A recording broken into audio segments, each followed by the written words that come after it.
Hello लोगोफोर, नोंथाङा online फैसा आर्जिनो गोसो नामा? नोंथाङा अनलाइन आर्निं खालामनो गोसो नामा? गावनि मबाइलावनो नोंथाङा रां खामायनो गोसो नामा? अब्ला नोंथाङा दाबोनो जुदि बेखौ मिन्थियाखैब्ला मिन्थिना ला आरो नों जानो हागोन रां नोंहा फैगोन रां, खालि रां, जेरैथिंबो नोंहा रां फैगोन। आरो नों बेखौ रिसार्च खालामनो हागोन गावनि मबाइलाव। आजिखालिथ' नुनो मोनखादों बयबो कार्ड मोननो थांला, खालि लाफोरल'सो मोनसै। ओंखायनो नोंथाङा दखानाव थांनो गोनां गैला, नों डाइरेक्ट गावनि मबाइलजोंनो से सेकेन्डनि गेजेरावनो रिसार्च खालामना लानो हागोन। अब्ला नोंथाङा बेफोरबायदि खामानिखौ मानो गारना दोनदों? अब्ला बेफोरखौ जों बाहायनानै जों अनलाइन आर्निं खालामनो हायो। जों दानि डिजिटेल जुगाव एबा दानि जों आथिखालनि जुगाव कम्पिउटारनि जुगाव जों बेबायदि जुदि गारना दोनोबा अब्ला जों बोरै जानो? ओंखायनो जों बेफोरबायदि एप्स बाहायनानै गावनि मबाइलजोंनो ओरैनो नेटपेकफोरखौ गारालासेनो जों बेफोरबायदि अनलाइन आर्निंखौ जों बाहायनो हायो। आरो जों बेनि गेजेरजोंनो गोबां रां खामायनो हायो।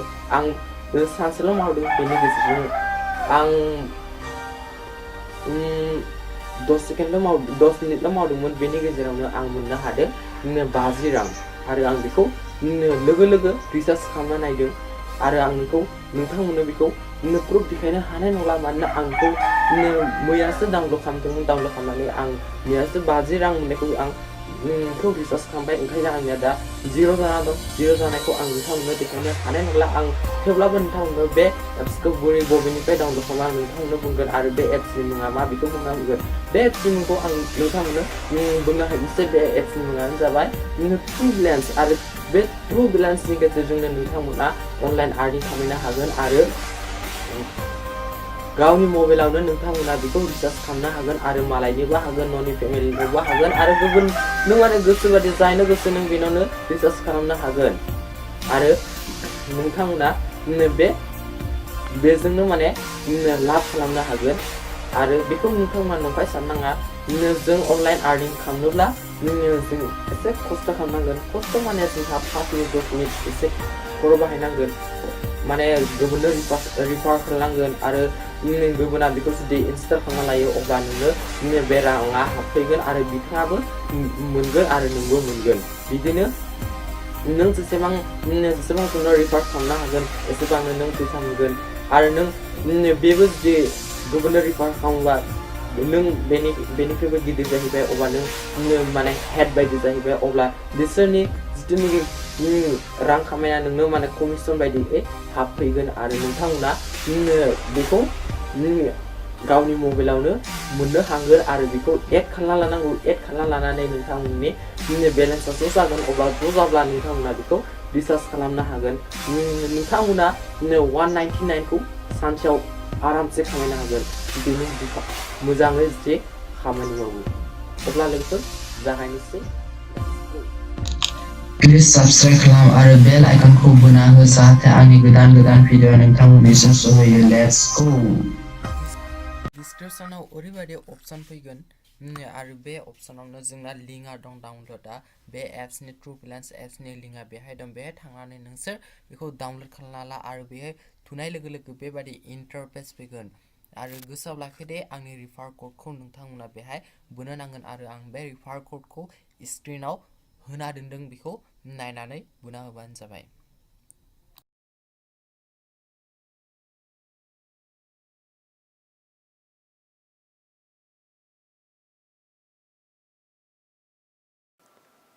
डाउनलड जाबाय, जोंना इनस्टल जागासिनो।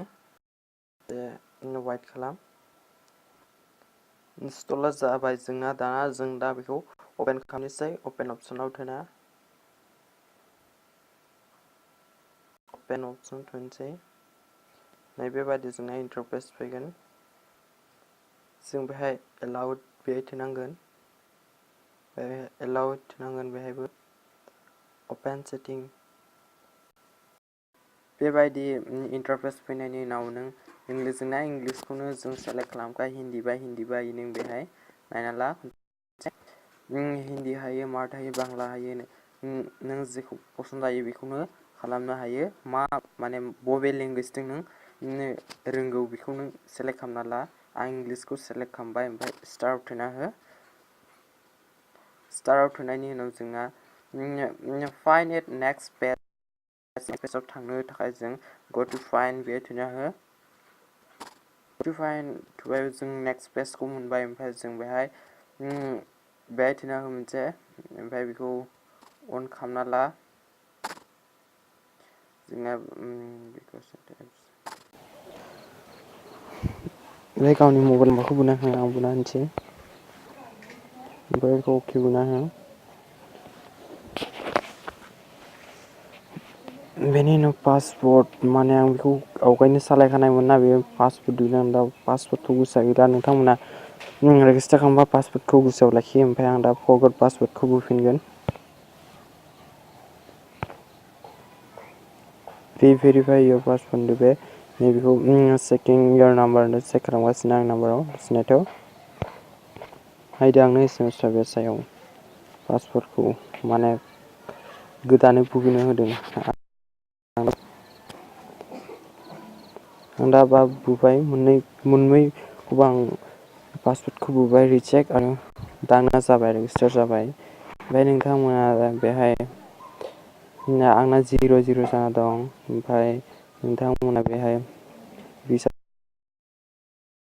गिफ्ट कार्ड DTH आरो इलेक्ट्रिसिटि गेस बेफोरावबो मा रिसार्ज खालामनो हागोन ओमफ्राय नोंथांमोना नैबेहाय प्रिपेड आरो पस्टपेड मबाइल नाम्बार दंना बेहाय माने नोंथाङा जायनियाव माने रिसार्ज खालामनो नागिरदों बेनि नाम्बारखौ बुना हो होमबानो नों रिसार्ज खालामना हो जेनेबा नोंथांमोननो जुदि आं नाम्बार 76378533721 बे आंनि नाम्बार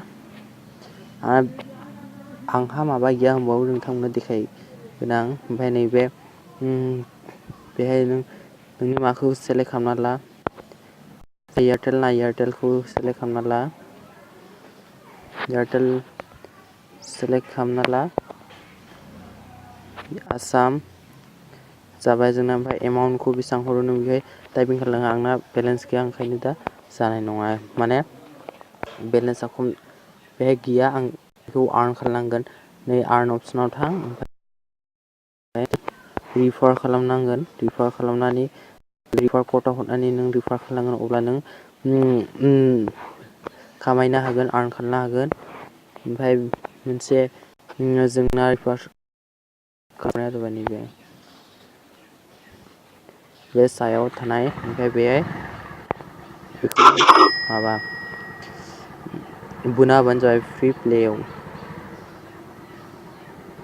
बा बेहाय बेसेबांनो नायदो आंना आनलाकि माने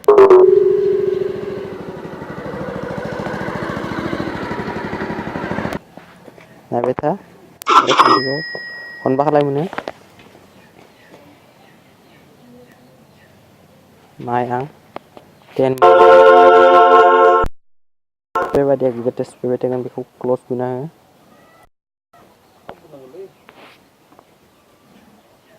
बिदिनो नोंथांमोना रां खामायनो हागोन आसा खालामो नोंथांमोना आंनि भिडिअखौ मोजाङै गोजोनदों